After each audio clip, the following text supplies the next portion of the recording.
नमस्कार, good morning. This is Philip Solomon. Mission 50 IAS संस्थान का जो मास्टर स्ट्रोक दिल्ली टीम के द्वारा इंडियन इकोनॉमी क्वेश्चन तैयार की गई है। इसकी लास्ट एपिसोड में मैंने 75 तक एनालिसिस देखा था। इसमें 76 से आगे की ओर देखेंगे। इसमें 76 में आप देख सकते हैं क्वेश्चन है कि FDI और FII यानी फॉरेन डायरेक्ट इन्वेस्टमेंट और फॉरेन इंस्टीट्यूशनल जो इन्वेस्टमेंट है, इसमें मुख्य रूप से अंतर मांग रहा है। तो हम सभी को पता है कि जो FDI है, फॉरेन डायरेक्ट इन्वेस्टमेंट जो होती है, उसमें कैपिटल भी आता है, टेक्नोलॉजी भी आता है, भिन्न भिन्न प्रकार के मैनेजमेंट के आप कह सकते हैं स्रोत भी आते हैं। लेकिन यदि हम FII की बात करते हैं, फॉरेन इंस्टीट्यूशनल इन्वेस्टमेंट की बात करते हैं, ठीक है, तो इसमें मुख्य रूप से केवल हमारा कैपिटल आता है। और क्या होता है कि FDI में जो हमारे पास कैपिटल आती है, वो भिन्न भिन्न चीज़ों को क्या करती है कि वो इंफ्रास्ट्रक्चर डेवलपमेंट में भी लगाती है, जिससे एक लॉन्ग टर्म आप कह सकते हैं उनकी एक यहाँ पर एक्टिविटीज होती है, चाहे वो प्रोडक्शंस का हो, चाहे आप कह सकते हैं इस्टेब्लिशमेंट का हो। लेकिन FII क्या होता है कि ऑलरेडी पहले से ही सेटअप है, ठीक है, उसमें केवल ये जो होती है कैपिटल इन्वेस्टमेंट कर देती है, उससे अपने रेवेन्यू कह सकते हैं, अपने प्रॉफिट जो होती है इसको एक गेन करती है। तो खास तौर पर भारत ऐसे जो विकासशील राष्ट्र हैं, डेवलपिंग कंट्री हैं, ऐसे राष्ट्रों के लिए मुख्य रूप से यदि देखा जाए तो FII से ज़्यादा FDI की आवश्यकता होती है, क्योंकि अभी भी हम ज़्यादातर हमारे पास जो गुड्स एंड सर्विसेज हैं, टेक्नोलॉजी हैं, ठीक है, ये सारी चीज़ों के लिए हम कहीं ना कहीं दूसरे देशों पर डिपेंडेंट होते हैं, ठीक है। तो इस अवस्था में भारत को अभी कैपिटल के साथ साथ भिन्न भिन्न चीज़ों की आवश्यकता है, चाहे वो टेक्नोलॉजी हो, चाहे एजुकेशन हो, चाहे इंफ्रास्ट्रक्चर डेवलपमेंट के न्यू न्यू ट्रिक्स हो, इस तरह की चीज़ों की आवश्यकता होती है। तो इसका आंसर फर्स्ट ए हो जाएगा।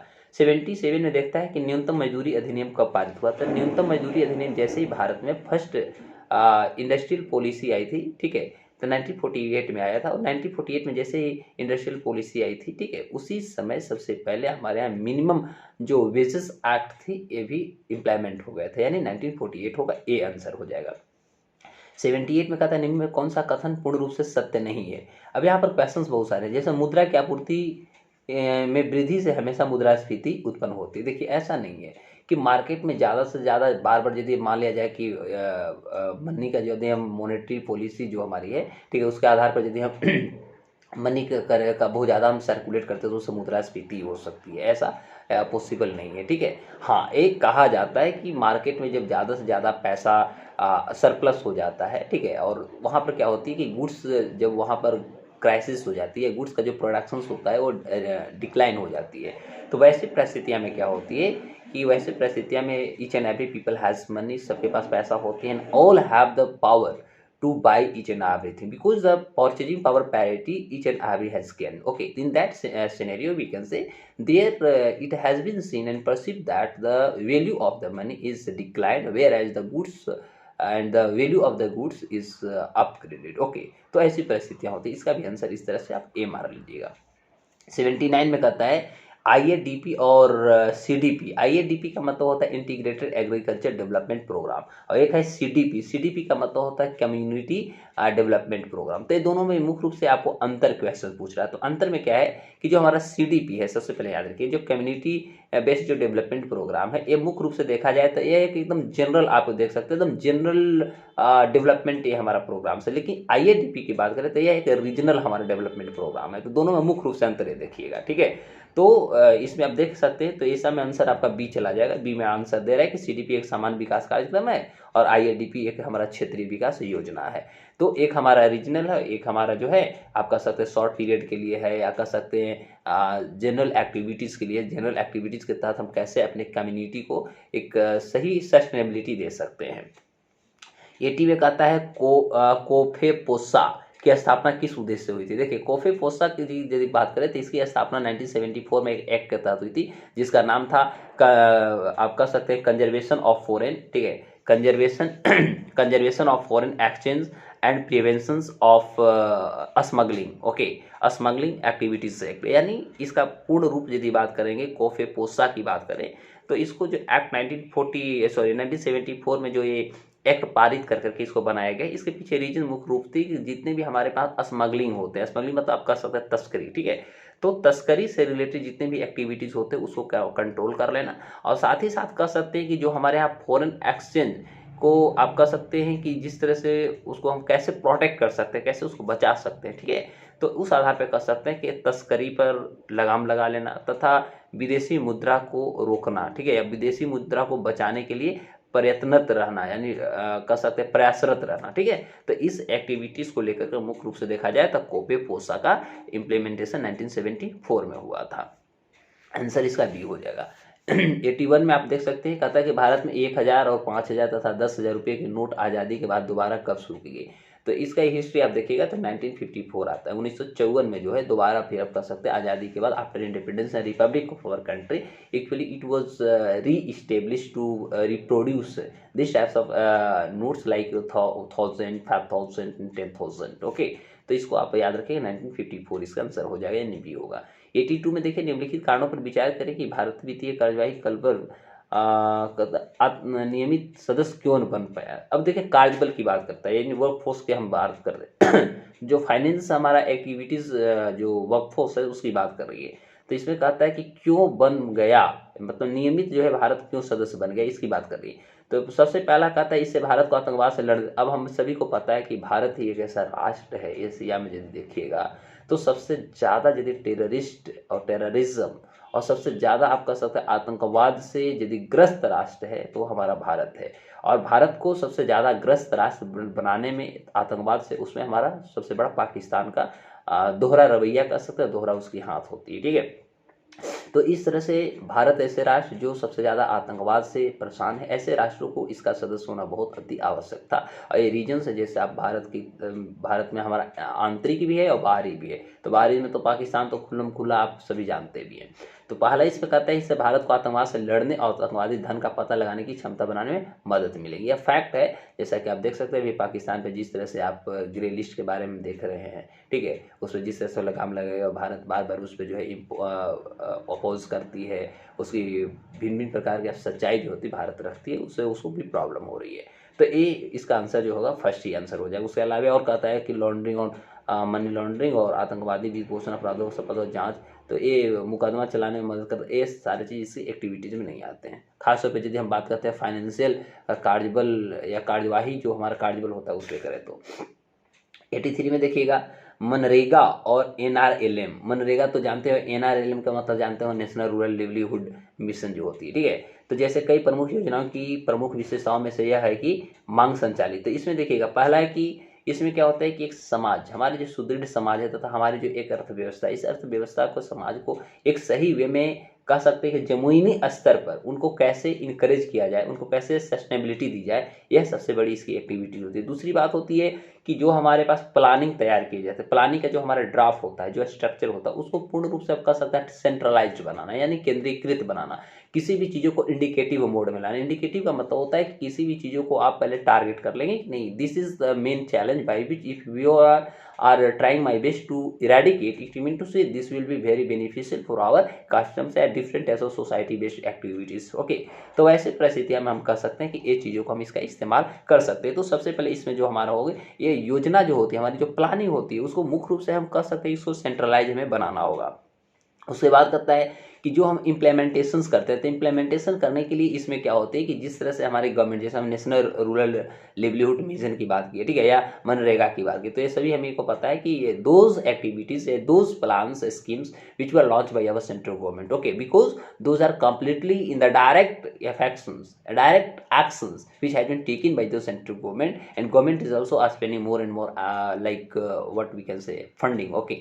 तो ऐसे एक्टिविटी जो होती है तो इसमें हम कह सकते हैं कि केंद्र सरकार का एक बहुत बड़ा इसमें रोल होता है, और गवर्नमेंट जो होती है इसको इंडिकेटिव मोड में लाकर इसको सेंट्रलाइज करने की कोशिश करती है। एक कारण जो होते हैं रीजन उसको पकड़ने की कोशिश करती है और कह सकते हैं उस पर भिन्न भिन्न प्रकार की एक्टिविटीज हैंड ओवर करती है। तो इस आधार पर इसकी आंसर यदि देखेंगे 83 का, तो इसका आंसर आपका डी हो जाएगा। ऑल 1, 2 और 3 तीनों हमारा स्टेटमेंट सही है।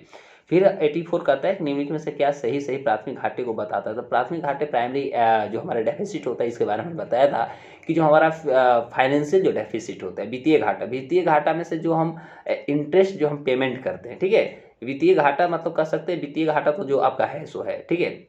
उसके बाद किसी से आपने मान लिया लोन लिया है, ठीक है, या किसी से आप किसी ब्याज पर किसी भी प्रकार के आप फंडिंग किए हैं, तो उसके लिए तो आपको माइनस से ब्याज इंटरेस्ट तो देना होगा ना। तो जब आप उनको इंटरेस्ट उस पर देते हैं और प्लस उनका जो अमाउंट होता है वो आप पे अभी भी बोझ बना हुआ है, ठीक है। तो ये जो एक्टिविटीज़ होती है, वित्तीय जो हमारा घाटा होता है, वित्तीय घाटा में से जब हम अपने इंटरेस्ट पेमेंट को हम सब्ट्रैक्ट कर देते हैं, घटा देते हैं, तो इससे हमारा निकल जाता है आपको प्राथमिक घाटा, यानी कह सकते हैं प्राइमरी डेफिसिट निकल जाता है। यानी इसका आंसर आप देखिएगा तो इसका आंसर आपका डी चला जाता है। नेक्स्ट क्वेश्चन को देखते हैं। 85 में क्या कहता है? 85 में कहता है कि टैक्स हेवन किसे कहा जाता है। देखिए टैक्स हेवन किसे कहा जाता है, और इसको हिंदी में दिया है कर आश्रय, ठीक है।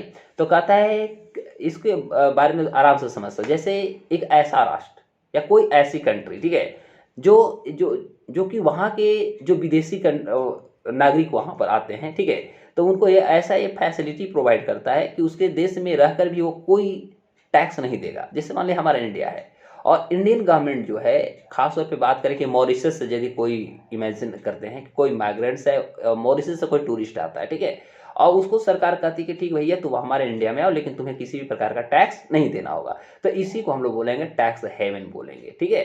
तो कह सकते हैं कि किसी भी विदेशी नागरिक जब हमारे राष्ट्र में आए और हम अपने राष्ट्र में उन पर किसी भी प्रकार का यदि टैक्स उन पर इम्पोज नहीं करें, तो हमारा टैक्स हेवन का फॉर्म होता है, यानी आंसर ए हो जाएगा। 86 में कहता है विश्व आर्थिक आउटलुक। तो हमें जो ये पता है कि वर्ल्ड जो हमारा इकोनॉमिक आउटलुक होता है, इसकी जो पब्लिशिंग होता है वह मुख्य रूप से IMF करती है ना, इंटरनेशनल मॉनेटरी पॉलिसी जो हमारा फंड है वो करती है।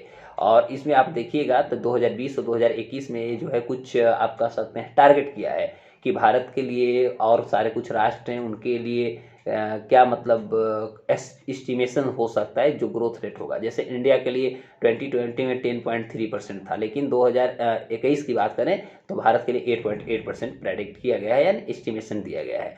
ब्राज़ील के लिए 2020 में 5.8% था, लेकिन 21 में इसका 2.8% है। उसके अलावा रसिया की बात करते हैं, रसिया का जो है इसका आप देख सकते हैं, ठीक है, तो रसिया का आपको है 4.1%, रसिया का 4.1% 2020 में, लेकिन यही 2021 में देखिएगा तो इसका है 2.8% है।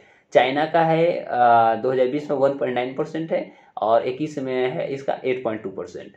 अब ये सब देखिएगा, एक्चुअली जो मैं बोल रहा हूँ डेटा थोड़ा सा ध्यान दीजिएगा, सारे माइनस में है, ठीक है। जैसे इंडिया की बात करें तो -10.3% है, और 21 में जो होगा 8.8% है, पॉजिटिव हो जाएगा। अभी 2020 में यदि आप ब्राज़ील की बात करते हैं -5.8% है, लेकिन 21 में 2.8% पॉजिटिव हो जाएगा। रसिया का देखिएगा तो -4.1% है, जो 21 में 2.8% पॉजिटिव होगा। चाइना का है पॉजिटिव 1.9%, और अगले साल 21 में इसका 8.2% पॉजिटिव होगा। यानी ओवरऑल देखें तो इसी का खाली पॉजिटिव दोनों में है, ये कोविड-19 के दौरान भी। आप साउथ अफ्रीका देखिए तो साउथ अफ्रीका का -8% है 2020 में, और 21 में इसका 3% पॉजिटिव होगा।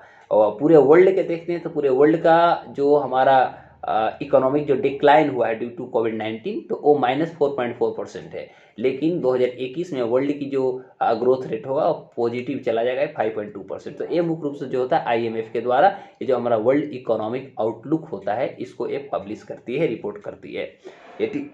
तो इसका पहला होगा। 87 का आंसर देखते हैं, कहता है IMF के लिए सत्य है, यानी इसमें से सत्य मांगता है। तो हमें पता है IMF का स्थापना 27 दिसंबर 1945 को हुआ था। जुड़वा भाई थे जैसे आपका सब वर्ल्ड बैंक, IMF, ठीक है। इसका हेडक्वार्टर वाशिंगटन DC है। इसके टोटल सदस्य आपको पता है, ये अपने सदस्य राष्ट्र को ही केवल लोन देता है। इसका भी लोन जो होती है वो हार्ड लोन होता है, यानी शॉर्ट पीरियड के लिए होता है और ज़्यादा इंटरेस्ट लेती है। वैसे ही राष्ट्र सदस्य राष्ट्र को देती है जिनका कह सकते हैं इकोनॉमिक स्टेबिलिटी बहुत बेकार हो जाता है। तो पहला है UN का एजेंसी, नहीं, यह विश्व के किसी भी देश को ऋण दे सकता है, नहीं, केवल सदस्य को दे सकता है, या देश के राज्य सरकार को ऋण प्रदान कर सकता है, एकदम नहीं, केवल सदस्य देशों को ऋण देता है। आंसर सही हो जाएगा, यानी डी हो जाएगा। 88 में देखिएगा भारत में राष्ट्रीय आय का सबसे बड़ा स्रोत क्या है। तो भारत में पिछले क्लास में लेक्चर में मैंने डिस्कस किया था कि भारत में सबसे ज़्यादा यदि इसका प्रॉफिट होता है तो किसका होता है, हमारा सर्विस टैक्स होता है, यानी टेरिटरी क्षेत्र का, यानी पहला हो जाएगा। 89 में देखिएगा महालिनोबिस मॉडल पंचवर्षीय योजना में संबंध, यानी महालिनोबिस मॉडल हमारा द्वितीय पंचवर्षीय योजना, जो 1900 प्रथम पंचवर्षीय योजना में महालिनोबिस दूसरा, हाँ ठीक है। तो इसमें क्या हुआ 1951 से 56 में आप कह सकते हैं, ठीक है। तो हमारा प्रथम पंचवर्षीय योजना हुआ, लेकिन महालिनोबिस की बात करें तो हमारा द्वितीय पंचवर्षीय योजना में कॉन्सेप्ट आया था। और उस समय आप देख सकते हैं कि भारत का जो नेशनल इनकम था, ठीक है, वह बढ़ करके लगभग 25% हो गई थी। और हमारा ग्रोथ रेट जो था वो उस समय टारगेट किए थे 4.5% का, जो हमने अचीव जो किया था वो हम 4.1% किया था। यानी इसका द्वितीय पंचवर्षीय योजना होगा महालनोबिस मॉडल को लेकर के, ठीक है। पीसी महालनोबिस का नाम आप सुने होंगे, इंडियन स्टैटिस्टिकल इंस्टीट्यूशन जो आपको कोलकाता में था, वहाँ के प्रोफेसर थे तथा एचओडी थे, इकोनॉमिस्ट थे। और जब पंडित जवाहरलाल नेहरू भारत के प्रधानमंत्री बने, जब प्लानिंग कमीशन का गठन भारत में हो रही है, तो उन्होंने सबसे पहले उन्हीं को लाया। पीसी महालनोबिस, प्रशांत चंद्र महालनोबिस उनका पूरा नाम था, जो द्वितीय पंचवर्षीय योजना बहुत अच्छे काम। इन्हीं के आधार पर प्लानिंग कमेटी का भी निर्माण किया गया था। आगे बढ़ते हैं 90 में देखते हैं, तो कहता है बैंकिंग का वित्तीय वर्ष अप्रैल मार्च होता है, तो आरबीआई का क्या होती है, ठीक है। तो आरबीआई का जो होती है, हम ऐसे देखते हैं कि सरकार का जो होता है अप्रैल मार्च होता है, और बैंकिंग सिस्टम का जून और जुलाई होता है, यानी जुलाई से जून होता है, ऐसे याद कीजिए। तो 91 में कहता है राउरकेला का लोहा, राउरकेला में जो लोहा इस्पात है, ठीक है, आयरन इंडस्ट्रीज है, और दुर्गापुर की कल्पना की गई थी। तो ये सारे जो थे द्वितीय पंचवर्षीय योजना में हुए थे, जब हम इंडस्ट्री पे बहुत ज़्यादा जोर दिए थे। द्वितीय पंचवर्षीय योजना हमारा 1956 से लेकर के 61 में चला था, पता होगी। और दुर्गापुर का जो हमारा स्टील एंड आयरन जो इंडस्ट्री थी, ये देखा जाए तो यूनाइटेड किंगडम जो थी, यानी लंदन, ठीक है, इंग्लैंड की सहायता से किया गया था। लेकिन भिलाई वाला बात करें तो यूएसएसआर की सहायता से की गई थी। और एक और हमारा था राउरकेला, तो राउरकेला की जो स्थापना हुई थी वो जर्मनी की सहायता से हुई थी। तो इसका आंसर आप देखिएगा तो 91 का बी आंसर हो जाएगा। अगला क्वेश्चन है 92, निम्न में से कौन सा घाटा सबसे बड़ा घाटा है। तो हमने क्या बताया था कि हमारा जो फिजिकल डेफिसिट होता है वो सबसे, because physical deficit is greater than budgetary deficit, क्योंकि वहाँ पर हमने देखा था कि वहाँ पर जो हम बोरो करते हैं उसको हम एक्सेप्ट किए थे, उसको अभी रोक रखे थे, है ना। यानी जो हमारा घाटा हुआ उसके अलावे जो हम बोरो किए, किसी से लोन लिए हैं, वो भी उसमें हमारा सम्मिलित होता है। तो ओवरऑल इसको हम पहले भी डिस्कशन दे चुके हैं, इसको राजकोषीय घाटा आंसर हो जाएगा सी। 93 में देखिएगा, कहता है निम्नलिखित में से कौन सी नीतियां बजट घाटे को कम करने में मदद करती है। तो देखिए, बजट घाटे को कम करने में मदद कौन सा कर, पहला है खर्च, सरकार की खर्च वृद्धि। जब सरकार की खर्च में वृद्धि हो रही है तो माइनस बात है, घाटा तो कम कर नहीं सकता है। फिर एक कहता है कर के तरों में, जब सरकार टैक्स से कम लेना चालू करेगी तो माइनस बात सरकार को भिन्न भिन्न प्रकार का एक्सपेंडिचर वो कहाँ से लाएगी, तो ये भी सरकार को प्रॉफिट नहीं देगी। आर्थिक विकास को बढ़ावा देना, हाँ, इकोनॉमिक जो हमारा एक्टिविटीज है उसको यदि सरकार इम्प्लीमेंटेशन के आधार पर भिन्न भिन्न एक्टिविटीज़ का उसको यदि बढ़ावा देगी, तो हम कह सकते हैं कि हमारे जो इकोनॉमिक जो ग्रोथ है, या कह सकते हैं जो हमारे पास इकोनॉमिक पॉलिसी के लिए जो सरकार भिन्न भिन्न योजना बना सकती है कि हम डेफिसिट से बच सकते हैं, बजट डेफिसिट से, तो उसमें इसका एक बहुत बड़ा मदद हो जाता है। लास्ट है मौद्रिक सहजता, ये गलत हो गया, यानी इसका आंसर जो होगी वह हमारा हो जाएगा इकोनॉमिक डेवलपमेंट को इनकरेज करना, उसको और अच्छे तरह से उसको इम्प्लीमेंट करना, इसका आंसर होगा। स्टैगफ्लेशन हम जानते हैं, स्टैगफ्लेशन का मतलब क्या होता है कि इन्फ्लेशन विथ हमारा जब गरीब कह सकते हैं इम्प्लॉयमेंट, अनएम्प्लॉयमेंट भी बढ़ते जाता है, यानी दोनों एक साथ साथ बढ़ते हैं, ठीक है। तो उसको हम लोग बोलते हैं स्टैगफ्लेशन। इसका थोड़ा इंग्लिश वाला क्वेश्चन देखते हैं, यानी inflation after deflation, inflation with growth, और इन्फ्लेशन विथ डिप्रेशन, इस तरह से इसका ऑप्शन दे रही है, ठीक है। तो इस आधार पर आप देखिएगा तो इसका आपको ऑप्शन व्हाट इज स्टैगफ्लेशन में इन्फ्लेशन विथ डिप्रेशन हो जाएगा। यानी जब हम कह सकते हैं कि महंगाई के साथ साथ जब हमारे यहाँ बेरोजगारी की भी कह सकते हैं असंतुलन स्थिति बन जाती है, ठीक है, तो ऐसी परिस्थिति को हम लोग स्टैगफ्लेशन बोलेंगे।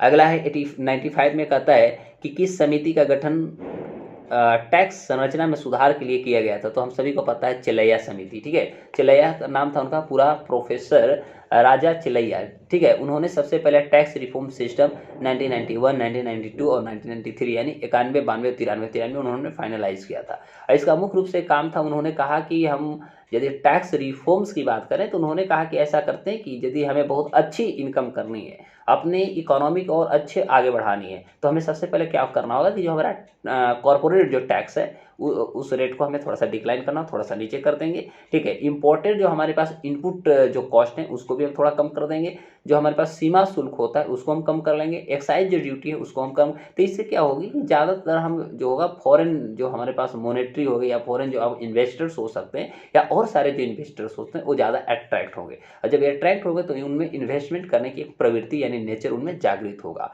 और वो इससे करेंगे जिससे कि हमारे जो इकोनॉमिक की जो समस्या है इसको हम बहुत आगे हद तक बढ़ा सकते हैं। तो तो इसका आंसर आपको चिलैया समिति हो जाएगा। 96 में कहता है, तो 96 देखिए डेटाबेस है, इसको आप देख लीजिएगा। इकोनॉमिक 2011 का सेंसस के आधार पर पूछ रहा है, ठीक है, कि ग्रामीण परिवार मुख्य रूप से शारीरिक श्रम से अपनी आजीविका चलाते हैं, तो इसमें 51% इसका डेटा है, तो इसको डायरेक्ट 51% याद कर लीजिएगा।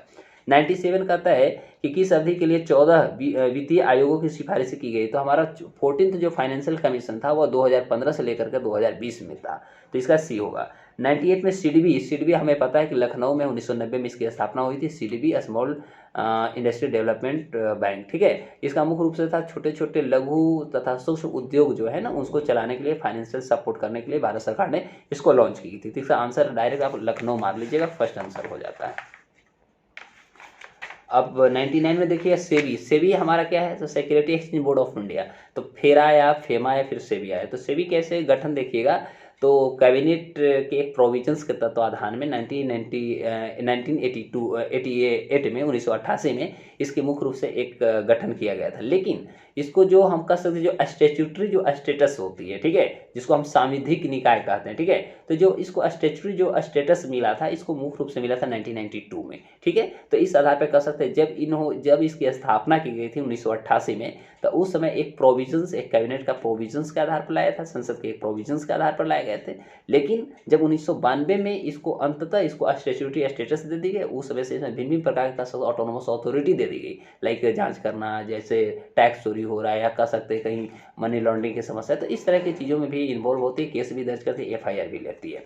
इसका पहला आंसर हो जाएगा। 100 में कहता है भारत में औद्योगिक वित्त का खुला संगठन क्या है, तो औद्योगिक वित्त यानी इंडस्ट्रियल फाइनेंस की बात कर रहा है कि उसका ओपन ऑर्गेनाइजेशन कौन है, तो IDBI का हमने नाम सुना। IDBI भी जो होती है इंडस्ट्रियल डेवलपमेंट जो बैंक ऑफ इंडिया होते हैं, इसका मुख्य रूप से काम है कि भारत में इंडस्ट्री को और ज़्यादा प्रोस्पर करना और आगे बढ़ाना, उसको कह सकते हैं विकास करना, तो इसको लेकर के हमारे IDBI का निर्माण किया। इसका आंसर ये होगा। फिर है रुपया का मूल्यह्रास का प्रभाव क्या है, तो रुपया का मूल्यह्रास का प्रभाव क्या होगा, तो जो भी हमारे पास गुड्स होंगे या सर्विसेज होंगे, तो उसको जो हम खास तौर पे इम्पोर्ट करेंगे, आयात करेंगे, ठीक है, तो उसका क्या होगा, हमारा लाभ होगा, ठीक है। मतलब कह सकते हैं कि इसमें क्या होगा कि आप देख सकते हैं इस फॉर्म में आप देखिएगा, तो इससे क्या होगा कि सबसे पहले जो हमारा मुद्रास्फीति होती है, जो कह सकते हैं इन्फ्लेशन जो होता है, ठीक है, तो इन्फ्लेशन को हम कह सकते हैं प्रोहिबिट करने के लिए ये हमारी सबसे पहले एक मदद करती है, ठीक है। दूसरी बात कि जो हम गुड्स एंड सर्विसेज के जो हम आयात होते हैं, क्योंकि भारत हमारा आयातक राष्ट्र भी है, तो इसमें हमें भी एक मदद मिलती है। तो ओवरऑल यदि बात करती है इससे 2 चीज़ प्रॉफिट हमारा होता है, फर्स्ट एंड 3 आंसर हो जाएगा। 102 में देखिएगा 12वीं पंचवर्षीय योजना के दौरान कृषि और संबद्ध यानी एग्रीकल्चर एलाइड सेक्टर की बात कर रहा है। इसमें एवरेज जो हमारा एनुअल ग्रोथ था, इसका आप कह रहा है कि रेट का हमारा लक्ष्य टारगेटेड कितना था, तो आप इसके डेटा देखिएगा, तो इसका आंसर आप चल जाइएगा 4% में, ठीक है, 4% हमने इसमें टारगेट किया था। 103 में देखिएगा, निम्नलिखित में से गरीबी उन्मूलन के लिए यानी जो हमारा पॉवर्टी होता है, पॉवर्टी को इरेडिकेशन करने के लिए जो हमारा सेल्फ हेल्प ग्रुप हुआ था, तो इसका विचार किसने दिया, तो हमें पता है कि बांग्लादेश के एक इकोनॉमिस्ट थे जिसका नाम था मोहम्मद यूसुफ, ठीक है, MD यूसुफ नाम सुने होंगे। तो मोहम्मद यूसुफ जो थे, उन्होंने सबसे पहले अपने राष्ट्र में खास तौर पर कह सकते हैं बांग्लादेश ऐसे राष्ट्र में, ठीक है, उन्होंने देखा कि जो हमारे पास एक घरेलू कह सकते हैं जो समस्या होती है, एक बहुत बड़े फाइनेंशियली जो प्रॉब्लम होती है, उसे दूर करने के उन्होंने सेल्फ हेल्प ग्रुप SHG का उन्होंने निर्माण किया। हमारे भारत में भी बहुत अच्छी SHG का कार्य हो रही है। तो एक तरह से कह सकते हैं कि जो सेल्फ हेल्प ग्रुप होता है उसका विचार सबसे पहले मतलब एक इफेक्टिव वे में आप कह सकते हैं उसको इम्प्लीमेंटेशन करने के लिए उन्होंने सबसे पहले अपने कंसेप्चुअलाइज किया। 104 में देखिएगा कि पहली बार बिहार आर्थिक सर्वेक्षण किस वित्तीय वर्ष के लिए प्रकाशित किया गया, तो बिहार की बात करें तो बिहार की कहता है बिहार में पहला है ना इकोनॉमिक सर्वे जो था, सुशील मोदी उस समय डिप्यूटी CM बिहार के थे, और ये बात है आपको 2006 से 7 का, ठीक है, 2006-7 का जो हमारा फाइनेंशियल ईयर थी उसमें सबसे पहले कह सकते हैं बिहार इकोनॉमिक सर्वे जो थी लेजिस्लेटिव असेंबली से इसको पास कराया गया था, और ये पास कराने वाले उस समय ये इसको इम्प्लीमेंटेशन करने वाले मुख्य रूप से कह सकते हैं तो वह Sushil Kumar Modi deputy CM of then time थे, ठीक है। उसके अलावा आप देख सकते हैं 105 में कहता है कि भारत के केंद्रीय बजट में बजटीय घाटा बराबर है, तो इसको हम पहले भी डील किए हैं, क्वेश्चन दूसरा तीसरा बार मतलब न्यू मोड में आ रहे हैं, लेकिन क्वेश्चंस का जो मेन कह सकते हैं मोटो है क्वेश्चंस वही। तो कहता है कि केंद्रीय बजट में बजटीय घाटा बराबर क्या होता था, हमने क्या बताया था कि बजटीय जो बजटरी जो हमारा डेफिसिट होती है, तो बजटरी डेफिसिट इक्वल टू आप कह सकते हैं जो टोटल हमारा एक्सपेंडिचर होती है, और टोटल एक्सपेंडिचर में आप कह सकते हैं बोथ, चाहे वो हमारा रेवेन्यू का हो चाहे वो हमारा रिसिप्ट का हो, ये ध्यान दीजिए, या रिसिप्ट नहीं कहेंगे तो आप कैपिटल कर सकते हैं, ठीक है। तो यानी हम कह सकते हैं जो बजटरी हमारा डेफिसिट होता है, तो बजटरी डेफिसिट इक्वल टू आप कहते हैं टोटल एक्सपेंडिचर, और टोटल एक्सपेंडिचर मीन टू से अलोंग विथ या both you can say revenue and capital, okay, और ओवर द टोटल रिसिप्ट्स, जो हमारे उस पर टोटल रिसिप्ट्स होता है, टोटल रिसिप्ट्स में हमारा रेवेन्यू एंड कैपिटल होती है, तो दोनों को जब हम आपस में मर्ज कर देते हैं, यानी ओवरऑल यदि हम करेंगे तो टोटल जो हमारा फिजिकल जो डेफिसिट होती है, फिजिकल डेफिसिट में से आप यदि कैपिटल डेफिसिट को हटा दें, ठीक है, जो हमारा फिजिकल डेफिसिट है, फिजिकल डेफिसिट आप कैपिटल डेफिसिट को यदि सब्ट्रैक्ट कर दें, और सब्ट्रैक्ट करने के बाद जो आपका फाइनल डेटा बच जाता है वही तो हमारा बच जाता है आपका बजटरी डेफिसिट का पार्ट, ठीक है। तो आंसर डी मार लीजिए। 106 में कहता है, 106 में कहता है डूइंग बिजनेस रिपोर्ट का अंतर्राष्ट्रीय प्रकाशन हर साल निम्न में से किस संगठन द्वारा किया जाता है। तो हम सभी को पता है कि डूइंग बिजनेस जो रिपोर्ट है यह हमारा वर्ल्ड बैंक के द्वारा पब्लिश किया जाता है, ठीक है।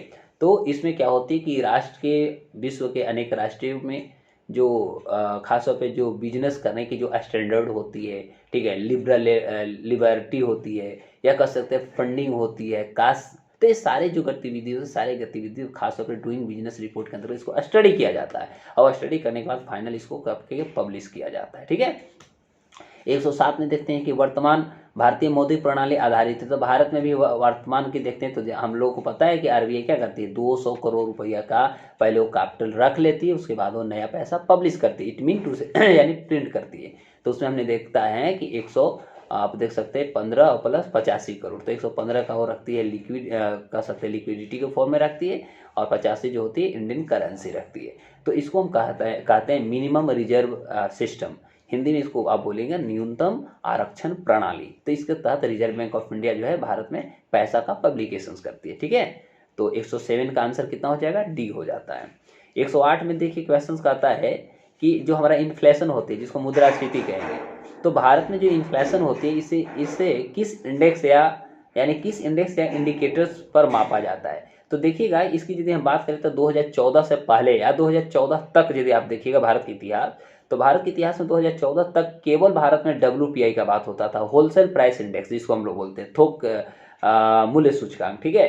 तो 2014 तक भारत में केवल WPI का इसमें मेजरमेंट की जाती है, इसी को एक इंडिकेशंस माना जाता था। लेकिन आफ्टर 2014 या 2004 के बाद इसमें एक जो हुआ हमारे यहाँ जो कंज्यूमर प्राइस इंडेक्स जो होती है, ठीक है, जिसको हम उपभोक्ता मूल्य सूचकांक बोलते हैं, इसको भी अब जोड़ दिया गया। तो इस आधार पर आप कह सकते हैं कि अभी वर्तमान में यदि हम इंडिया की इन्फ्लेशन की बात करें, मुद्रास्फीति की बात करें, तो इसमें हमारा WPI तथा CPI दोनों को मर्ज कर करके जो फाइनल डेटा होती है उस डेटा के आधार पर हम भारत के मुद्रास्फीति को निकालते हैं। इसलिए इसका ऑप्शन जो होगा आंसर इसका ई चला जाएगा, WPI, और ऐसा कोई ऑप्शन है नहीं कि दोनों को जोड़ा जाए, तो इसलिए आंसर आपका ई हो जाएगा। 109 में कहता है 1 रुपये के नोट पर हस्ताक्षर किसका होता है। तो हम सभी को पता है कि वित्त मंत्रालय के जो सेक्रेटरी होते हैं, सचिव होते हैं, उनकी इस पर सिग्नेचर होता है, ठीक है। आगे कहता है बुल एंड बियर, जो हमारा कॉमर्शियल एक्टिविटीज होती है, खासतौर पे कह सकते हैं फाइनेंशियल स्टेबिलिटी होती है, तो इसमें जो हमारा बुल एंड बियर होता है, तो तेजड़िया मंदड़िया का आपने नाम सुना होगा, ठीक है। तो इसमें क्या होता है कि जो इसमें कारोबारी जो होते हैं, तेजड़िया का और मंदड़िया का मतलब वो ऐसा एक्सपेक्ट करते हैं कि मार्केट में किसी भी सामान, गुड्स एंड सर्विसेज का दाम जो है बहुत ज़्यादा गिर जाए, तो बहुत ज़्यादा गिर जाता है तो उसको खरीद लेते हैं और खरीद को स्टोर कर लेते हैं, और फिर उनका एक्सपेक्टेशन होता है कि जब दाम मार्केट में बढ़ेगा तो इसको हम मार्केट में फेंक देंगे, मतलब ज़्यादा से ज़्यादा प्रॉफिट कमाना। तो यही होता है तेजड़िया मंदड़िया, बुल्स एंड बियरर का जो कॉन्सेप्ट होता है यही होता है। ये मुख्य रूप से भारत में शेयर मार्केट में इसका काम किया। जब शेयर गिरता है तो बहुत सारे ऐसे इन्वेस्टर्स हैं, बहुत सारे ऐसे खेलने वाले शेयर मार्केट के जो कम पे खरीद लेते हैं, जैसे उसका दाम उछलता है यानी बढ़ता है तो उसको क्या करते हैं, सेल कर देते हैं। तो ये हमारा बुल एंड बियरर, तेजड़िया मंदड़िया का कॉन्सेप्ट है। तो ये हमारा शेयर मार्केट में आ जाएगा, ठीक है। अब 111 का देखते हैं, लास्ट हम 111 तक इसमें कर करके छोड़ देते हैं। अगला क्वेश्चन है 111 में कहता है कि नरसिम्हन समिति 1991 में जिन वित्तीय सुधारों को प्रस्ताव का स्थापना पर बल दिया, तो इसमें क्या था, तो इसमें जो बैंकिंग जो हमारा प्रणाली थी, ठीक है, तो बैंकिंग प्रणाली में खास तौर पे भिन्न भिन्न प्रकार के जो आप लेवल बेस्ड का सकते संरचनात्मक दृष्टि को इसमें अपनाने की कोशिश की गई थी। चलिए 112 को भी कुछ देख लेते हैं, ठीक है। 112 भी क्वेश्चन इजी है। कहता है ओपन मार्केट ऑपरेशंस आरबीआई द्वारा अर्थव्यवस्था। तो ओपन मार्केट ऑपरेशन में क्या होती है, ओपन मार्केट ऑपरेशन में क्या होते हैं कि जो हमारी रिजर्व बैंक ऑफ इंडिया होती है वह क्या करती है कि गवर्नमेंट के जो भिन्न भिन्न प्रकार के जो सिक्योरिटीज हैं, ठीक है, वो सारे सिक्योरिटीज को बेचती है, ऐसे याद रखिए। और उससे वो कह सकते हैं कैपिटल जो होती है रिटेन करती है, उसको कैपिटल जो होती है वो ग्रेस्प करती है। तो इसका आंसर फर्स्ट हो जाएगा। 113 में देखिएगा तो निम्नलिखित समितियों में से किसने वित्तीय समावेशन पर अपनी सिफारिश दी थी। तो वित्तीय समावेशन का मतलब क्या होता है, सबसे पहले तो ये जानिए। तो वित्तीय समावेशन का मतलब होता है जितने भी ऐसे व्यक्ति हैं, ठीक है, जो समाज के सबसे पहले कह सकते हैं पिछड़े दृष्टि से आते हैं और एक कम आयु वाले वैसे लोगों को ये वित्तीय सेवाएं भी प्रदान करती है। तो ऐसी परिस्थिति में जो सी रंगराजन जी का कमेटी आया था, सी रंगराजन जी के कमेटी ने सबसे पहले वित्तीय समावेशन पर कार्य किया था और उन्होंने गवर्नमेंट को सिफारिश की थी कि हर लोगों को आर्थिक दृष्टि से स्टेबल होना, बैलेंस होना सभी की जरूरत है। इसलिए वैसे जो बहुत ज़्यादा फाइनेंशियली पिछड़े हुए हैं या जिनकी बहुत अच्छी इनकम नहीं है, सोर्स ऑफ इनकम नहीं है, तो वे सारे लोगों को वित्तीय सेवाएं प्रदान करना चाहिए। तो ये जो था समावेशन जो बात कर रहे हैं ये हमारा रंगराजन है। फिर रेपो रेट की बात होती है।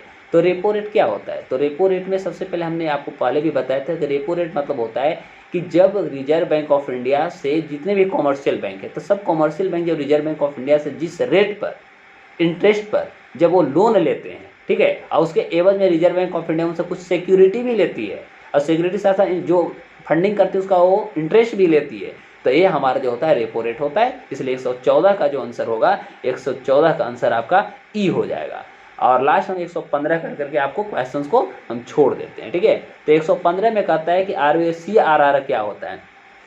तो CRR का घोषणा किया जाता है तो क्या होगा, देखिए CRR जो कैश रिजर्व रेशियो होता है, तो कैश रिजर्व रेशियो जो होती है इसमें क्या होती है कि उन्हें अपने टोटल जो पेड अप कैपिटल होता है उसका कुछ परसेंटेज उनको अपने पास रखना पड़ता है। और रखना पड़ता है तो मायने सी बात है, जब उनके पास स्टोर है, जब वो रिजर्व हैं, तो इससे ये होता है कि जो वाणिज्यिक बैंक होते हैं, वाणिज्यिक बैंकों के पास उधार देने के लिए पैसा फिर कम हो जाता है, क्योंकि वो पहले ही रिजर्व कर लिए, तो रिजर्व में से वो दे नहीं सकते, मतलब किसी को अब वो लेंड नहीं कर सकते, ठीक है। तो इससे सबसे ज़्यादा फायदा ए होता है, इसलिए 115 का आंसर ए हो जाएगा। अगले एपिसोड में इसको हम लोग फाइनल करेंगे।